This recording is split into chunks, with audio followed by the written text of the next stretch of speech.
Bonjour à tous, bienvenue dans cette vidéo InDesign. Aujourd'hui, nous allons voir comment créer des couleurs additionnelles dans un document destiné à l'impression. Pour cela, nous allons travailler sur un document, une chemise, sur laquelle on placera des zones de offset au niveau des enveloppes, une zone de vernis au niveau de la main, de l'arrache-eau au niveau des titres, un gaufrage par-dessus, et on placera la forme de découpe. Nous allons travailler sur le document de base, où nous avons les textes et les images, et procéder en 3 étapes. La première étape, création des tons directs. La deuxième étape, application des tons directs. Et la troisième étape, contrôle de ces tons directs pour impression. Première étape, création des tons. Pour cela, on a besoin du nuancier. On va commencer par le offset, par exemple. Le offset est un Pantone. Donc, menu du panneau nuancier, nouvelle couleur. On choisit quel type de couleur on veut, c'est-à-dire un ton direct, et on va chercher son affichage en mode Pantone dans le nuancier Pantone qui est ici en bas, Pantone métallique. On choisit le Pantone d'or, donc c'est de 871 à 876, par exemple 872. On clique sur OK, et voilà, on a notre Pantone hors offset dans notre nuancier. On va continuer avec la création du vernis. La particularité, c'est que le vernis, les gaufrages par exemple, ne sont pas des couleurs. Donc il va falloir créer un ton direct, nouvelle couleur, ton direct. On va la nommer par son nom, donc si on fait un vernis, on nomme vernis. C'est bien ton type, ton direct. Et le mode, c'est quelle couleur on va afficher sur notre document pour simuler ce vernis. Donc après, c'est personnel. Moi, j'ai plutôt tendance à prendre des couleurs un peu flashy. Donc, par exemple, pour le vernis, je vais prendre un jaune. Voilà, jaune 100%. Ça sera la couleur qui va être représentée pour le vernis. On va faire la même chose pour le gaufrage et le rachaud. Donc, nouvelle couleur. On vérifie bien qu'on est en ton direct. Le mode, vous choisissez celui que vous voulez. Et par exemple, le gaufrage, je vais... déjà, on va le nommer. Voilà, gaufrage. Par exemple, je vais prendre un cyan, quelque chose de flashy, comme ça on voit bien sur notre maquette. Gaufrage. Même chose pour le rachaud. On nomme la couleur. Voilà, on s'en sort. Le type, ton direct. Et la couleur, je fais une petite simulation de rachaud. 15, 35, 85. Voilà, ça fait une couleur à peu près ressemblante à de l'or.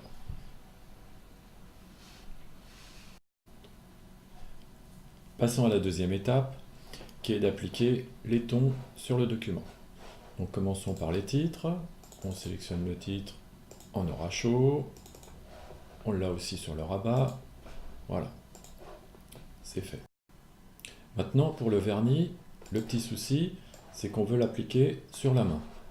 Donc si on veut l'appliquer sur la main, il va falloir déterminer une zone. Pour ça, on va avoir besoin de l'outil plume et de détourer la main pour avoir notre zone sur laquelle on veut appliquer.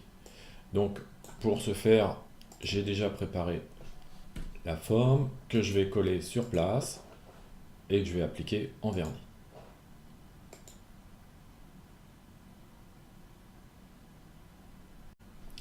Un petit zoom arrière. Maintenant, au niveau des enveloppes pour le Pantone, même chose, il va falloir détourer certaines zones. Comme pour la main, j'ai déjà préparé les zones que je vais placer directement. Voilà, c'est ce que l'on veut en Pantone.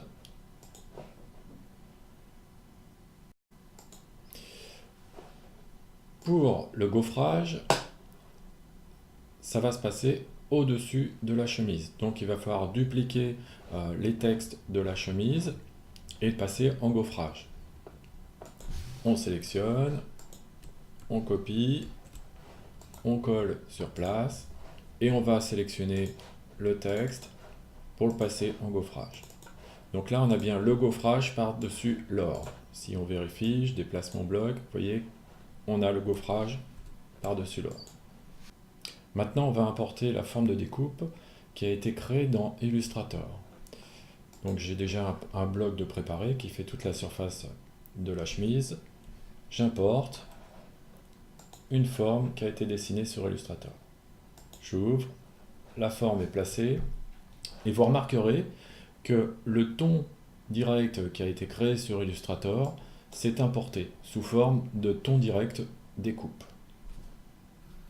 Voilà, nos tons sont prêts. Ce qui va être intéressant, ça peut être aussi d'organiser, je vais ranger le nuancier sur le côté, au niveau de calque, pour pouvoir afficher, désactiver, activer les différentes parties qui nous intéressent.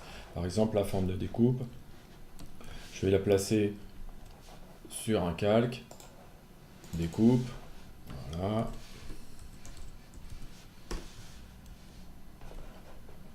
Coller sur place. Le vernis, même chose.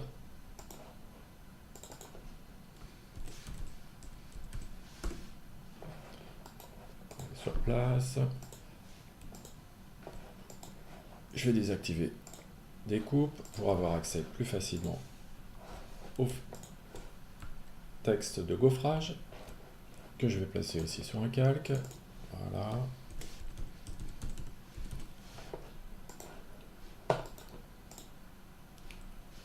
Petite erreur, coller sur place.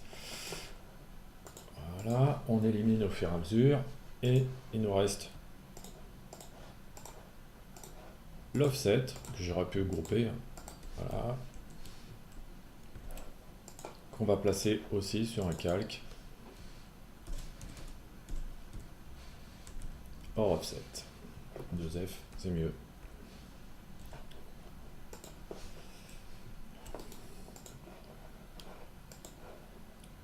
Donc voilà, pour plus de lisibilité, comme ça vous avez le calque principal, je vais appeler chemise, le calque principal où vous pouvez intervenir, modifier du texte.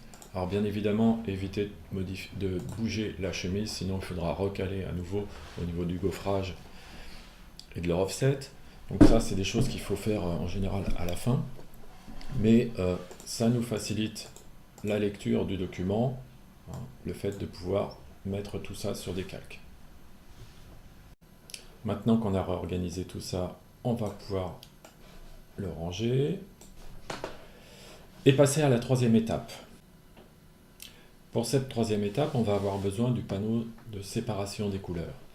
On va dans le menu Fenêtre, Sortie, Aperçu des séparations. Actuellement, les séparations, tout est désactivé et il nous affiche toutes les couleurs. Il suffit de sélectionner Séparation et on va pouvoir lui demander d'afficher ou ne pas afficher les parties désirées, les tons directs et la quadrille. Donc je vais désactiver volontairement tous les tons directs et n'afficher que la quadrille. Vous remarquerez que la partie quadrille, normalement la main elle devrait être imprimée en quadrille. Les enveloppes sont légèrement mangées aussi au niveau du trait, donc on a un petit souci. Ce petit souci est provoqué par quoi? Tout bêtement, par exemple si je coche sur le calque vernis, vous voyez que le vernis actuellement passe par-dessus la quadrille, donc est en ce qu'on appelle en mode défonce. C'est-à-dire que le vernis écrase toutes les couleurs qu'il y a en dessous, tout bêtement. Donc on va intervenir et modifier tout ça. On va avoir besoin d'un autre panneau, menu fenêtre, sortie, options d'objet. Ce petit panneau options d'objet va nous permettre justement de gérer ce qu'on appelle la surimpression, plutôt que la couleur découpe ce qu'il y a en dessous, elle va être imprimée par-dessus. Donc on va sélectionner les objets qui nous intéressent. Donc au niveau du vernis, on sélectionne le bloc vernis et on va lui demander d'être en surimpression. Vous voyez que maintenant visuellement, le jaune vient se mélanger avec la quadrille qui est en dessous. Si je décoche vernis, on a bien notre image en quadrille. Donc il va falloir intervenir de la même manière sur leur offset. Je vais tout réafficher pour avoir plus de lisibilité. On sélectionne leur offset, on demande d'être en surimpression du fond. Vous voyez que ça se mélange bien maintenant, ça passe par-dessus. Même chose pour le gaufrage. Par contre, il faut sélectionner, excusez-moi, il faut sélectionner le texte. Voilà.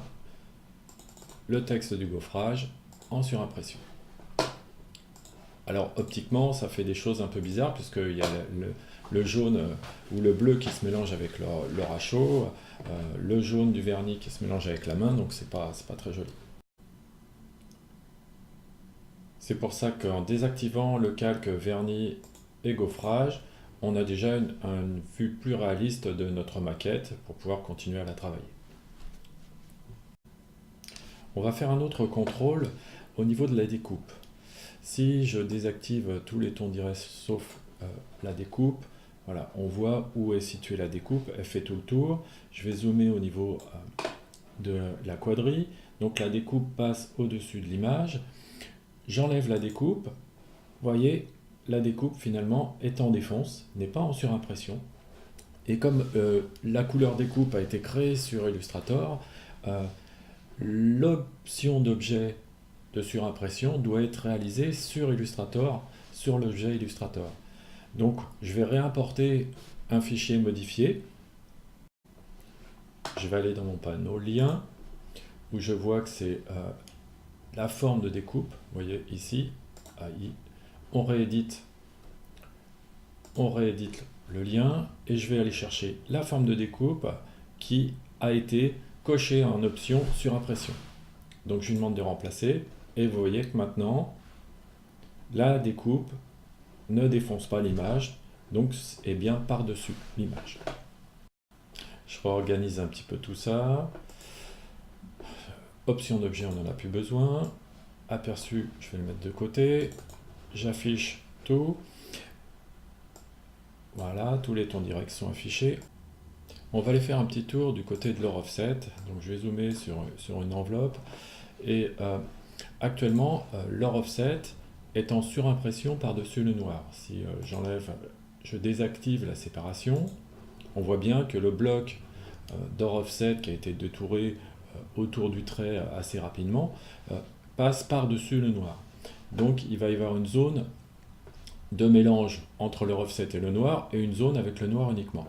Donc si on ne veut pas ça, il va falloir trouver une astuce pour que le noir soit par-dessus et défonce leur offset.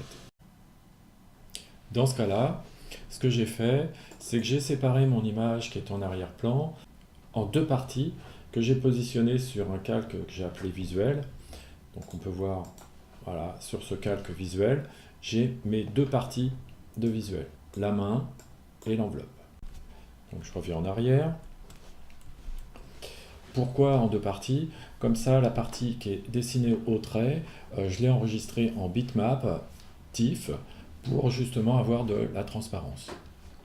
Si on active le calque hors offset, il passe bien par-dessus. Donc le fait d'avoir fait un visuel transparent, maintenant le calque hors offset, si on le passe sous le visuel, leur offset est bien en dessous. Donc le noir du visuel va défoncer l'image. Donc si je passe en séparation, j'enlève la couche des noirs, on voit bien que leur offset a été défoncé. Je réorganise un petit peu tout ça. On affiche les calques, on affiche le fond perdu. Dernière petite chose, si on regarde notre offset et que j'affiche à nouveau la fenêtre dans sortie option d'objet, leur offset est en surimpression.